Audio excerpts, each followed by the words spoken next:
gonna rock him to sleep. I hope Don King's got room in his lap. I see myself knocking out Mike Tyson spectacularly. Right. Hook or crook, I'm gonna win and I'm gonna knock him out, you know what I mean? And boy, he'd have to kill me to beat me that night, man. He'd have to murder me. I'm telling you, he'd have to, he'd have to kill me. As a lion going against the zebra.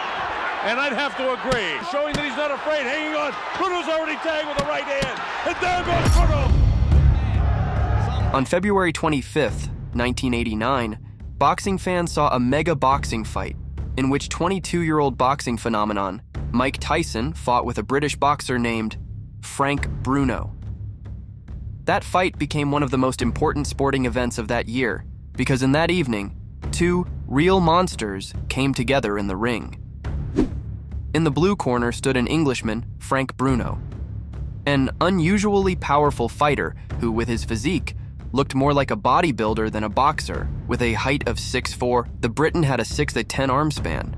The muscular athlete was also a formidable knockout artist.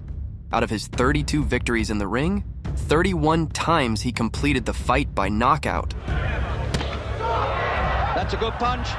And that looks to me as though we may not see any more of Chuck Gardner of Minneapolis tonight. One punch. Mike Tyson in those days was just a machine. By the age of 22, he became the youngest heavyweight champion in boxing history by beating Trevor Berbick. Champ of the world. Trevor Berbick and Mike Tyson. Tyson goes to work right away, and he gets Trevor in trouble. And Then, having taken possession of 3 more championship belts, the Brooklyn fighter became the king of the division. But it was at this moment when the fame that fell on his shoulders do much more damage on him than his rivals. More and more Tyson began to appear in scandalous news, papers. Iron Mike in the blink of an eye changed his image of a hero to the villain, but this made him even more popular. However, despite of the reputation of his opponent, Giant Bruno was not frightening. He was sure that he would be able to break the Iron Mike. I feel very confident. I've got the power, the timing. The time is right to beat him. It's peak time. I've been in with the guy and I feel confident about going in with the guy. He's just a human being like you. He's a human being. He wears shoes, he wears socks. And as I say, you keep on repeating it, I've been in with him and I know him. And I'm not going to get into that sort of like bandwagon like, oh, Tyson this, Iron Mike this, Iron that. You don't realise that the guy had a car crash, he damaged his hand, he broke up with his wife. All his mind is not on the game. On this fight, his mind not conditioned for this fight, and I was confident before all this happened, and I think this is a peak time to beat a Mike Tyson, Harry. You know, I really do believe so. okay, listen. And so, on a hot evening in 1989, the fight between the two titans finally took place. Despite all the promises of Bruno before the match, the fight could end almost in the first seconds. Tyson literally rushed at an opponent who was not ready for such aggression, and as a result, Englishmen on the floor. Already tagged with the right hand. And there goes Bruno for the first time in the fight. The first right hand that got him, he was down. He'll have to take the standing 8 count. But Frank was not going to give up, so quickly picking himself up, he was able to shake Tyson himself with a left side, which at that time could not be done by anyone. Very slowly across the ring. He knows he's in with a bull. Tyson gets nailed with a left hook. Tyson looks wobbly as he attacks Bruno. Bruno continues to throw. Tyson was there, but he was caught by a shot by Frank Bruno. Tyson trying to fight back. And Fortunately for Mike, the sound of bell literally saves him. A bell ends round number 1, and the crowd loves it.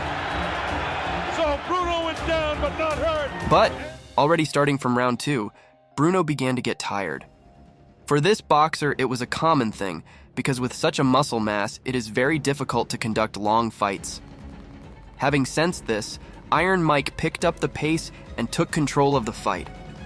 The Englishman had no choice but to clinch. Better than 5,000 British subjects that are here in the first round. These fights been so fast and so exciting, it's hard to do that. But a special hello to Chris Myram's into his advantage. But Tyson doesn't get frustrated. He just looks ahead of Mike Tyson. Left hook to the body. Tyson attacks with a left of his own. He catches Bruno with a nice right hand, catches Bruno. Left hook. Bruno looks ready to go. Now is when he's going to hang on. And he does. He has Bruno right now. Bruno trying to keep him up. And the bell ends round number 2. Your heart's almost with Frank in such magnificent shape. Big, vicious. Tyson, lightning hands. Idea that it's a question of time before Mike catches him. There's some real was in his fight. No stage inside is going to give Tyson both hands free. They continue to fight after the bell. Tyson really has a look of...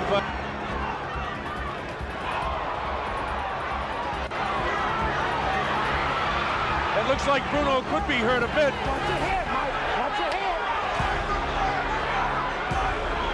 Tyson just really pours in like a madman almost. Frank has got to start throwing that right hand. Bruno is caught by a right hand and a left hook. Bruno comes back and catches Tyson. Right hand cut Bruno right in the forehead, followed up by the left hook. During the style that Bruno is fighting here. Bruno again let quick. Uppercut comes that time. We're in the closing seconds now of round 4. The bell ends round number... In the 5th round, Iron Mike, apparently tired of the opponent's endless clinches, decides to put an end to the fight by knocking out the opponent. And in the last seconds of the battle, his plan was fulfilled. This place seats about 8,000 or 9,000 at the Hitler's out.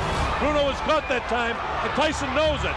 Tyson trying to attack now to finish him off. Bruno has the wherewithal to hang on. The uppercut comes.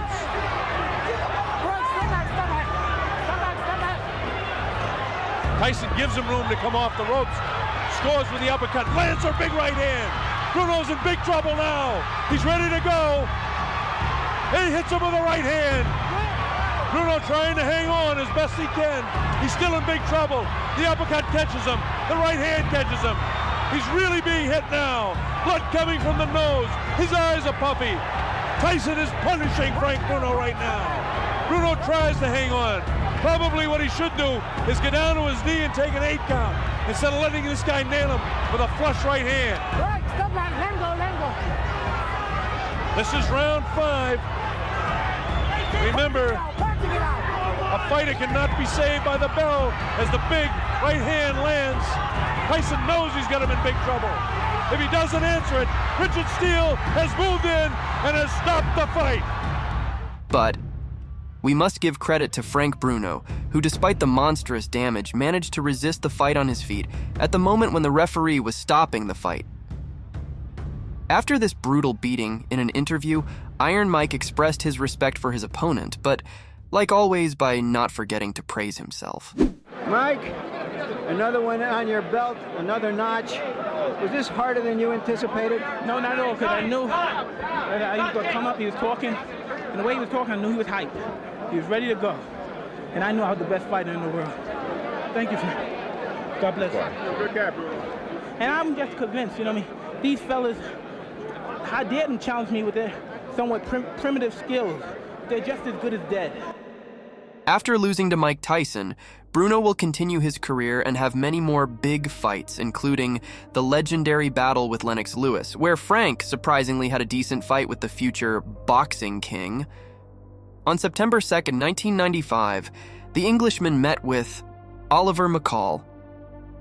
At that time, the WBC world champion, and defeated him. In that evening, all England rejoiced. In favor of the winner and new. Bruno is the champion. Tyson's fate after meeting with Bruno in 1989 did not work out so well. 12 months later, Iron Mike will suffer a sensational defeat from Buster Douglas, once and for all, breaking the myth of his invincibility. Buster's landing these. Oh, nice uppercut by Buster Douglas. Look at this. He's knocked down for the first time in his career. Until 1991, he will fought 4 hard fights, especially with Donovan Ruddock.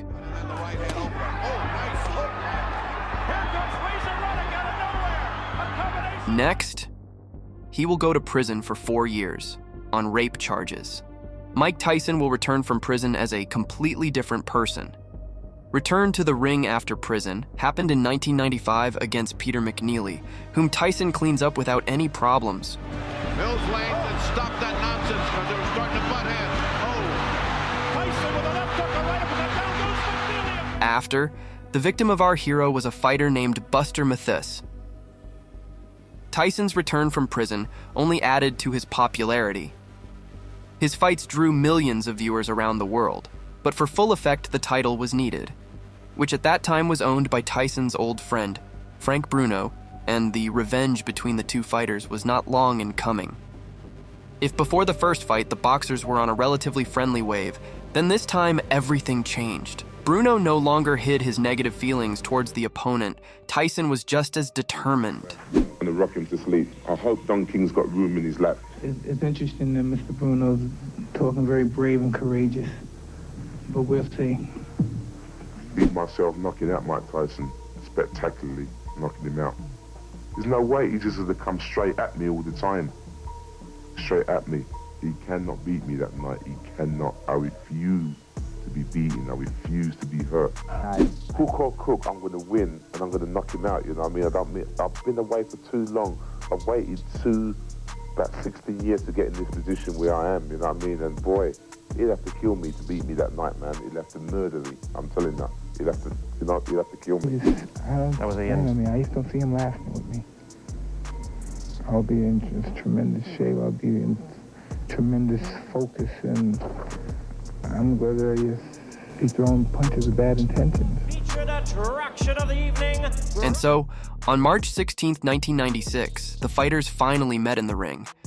But, as in the first time and in the second, the muscles against Tyson did not help him. You had your instructions. 27 pounds heavier, almost 4 inches taller. Huge reach advantage, and here we go, round one. Iron Mike, already at the very beginning of the battle, brought down all the rage on the opponent who was saved in the clinches. Tyson down, ducked every one of them. Every time he comes in, he's going to hold him. He's not going to let Mike do what Mike wants to do on the inside. A Nice straight right hand their heads off. with the questionable chin. Get off that net. Come on. Get off that He said he'll try to. He's learned to hold on, which he did with McCall. He is very strong, and he'll also try to tie Tyson up. On Mike's side, he's not bobbing and weaving like he has, and it's coming in pretty straight up. Tyson's people wanted to bob and roll, be less of a target, attack from the angles, and he is on. That's the first one he felt the steam. Well, if they were worried about Tyson's ferocity, That Bruno doesn't have the foot speed to compete. Bruno try anywhere.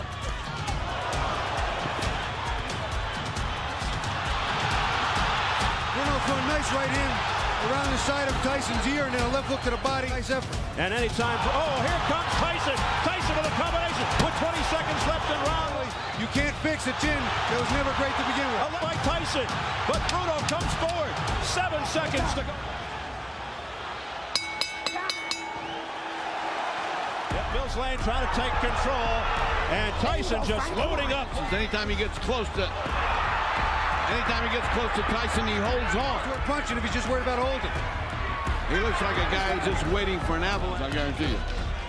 Oh, a left hook by Mike Tyson, flush on the face of Frank Bruno. Another left, and a combination by Tyson. Halfway through the second. Less than a minute remaining in round 2. There was a nice right uppercut by Bruno. Crowd reacting a little too much. He's not fighting offensively. Right uppercut. Down the side of it. A home run. A home run thrown by Tyson. They just missed. But it could not go on for so long. In the third round, Tyson runs a powerful combination that shocked Bruno, and the referee rescues the boxer from beating again. A pinch heavier, but I think he's a little more patient and a little more disciplined. Expected. He said he's not looking for the Tyson who fought McNeely and Mathis. There's a combination uppercut by Tyson. Tyson laying it on, pouring it on. Down goes Bruno into the ropes. And it is free. Mike Tyson is champion. As a result, after 6 years, Mike Tyson became the world champion for the second time, and the boxing world gets the main character, the villain, in one person. After a while, people began to realize that this performance was probably one of the last performances of Tyson in which he resembled himself of the past. Nevertheless, events in the life of our hero changed him forever, but we'll talk about it somehow another time. Comes up, another hook and right hand. You'll see him rip the uppercut. There's one angle. Bruno is out, and now it's just a matter of pummeling and finishing the job. The coup de grace. Bruno buckles. Part of the problem with Frank Bruno's strategy there was when he came in with one punch possible, not totally, committed. And I mean, no offense to any fighter. It is more honorable to get knocked out in 1, 2, or 3 rounds, fighting hard and putting yourself in a position to win. The new WBC heavyweight champion of the world,